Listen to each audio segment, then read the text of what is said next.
there's that continual discussion about antibiotic resistance. But is it really new? Is it that we're just now through sequencing able to really see those, those populations within a larger group, or or is it increasing? I guess that's kind of the question we're always left with, is what's it really doing?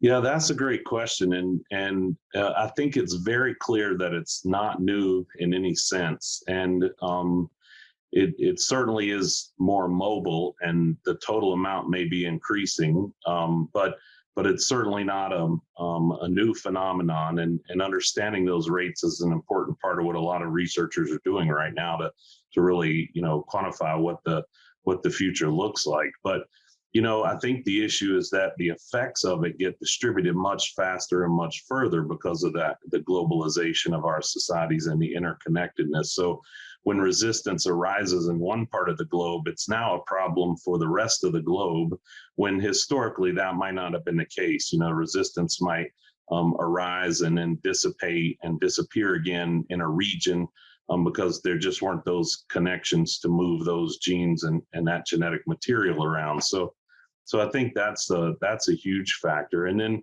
a lot of our increased ability to detect and discover resistance is based on the genes of resistance. So we can find the DNA, we can find the genes that would code for resistance. It's a much harder thing to test and see if the bacteria are truly resistant or not. So we have a huge proliferation of studies that demonstrate genetic capacity for resistance, and it's hard to know what the denominator for that looked like 60 years ago, for example, because we didn't have those tests then. We didn't have the ability to look at that at the level we can now. So in some ways, I think we're looking more, and so we're seeing more.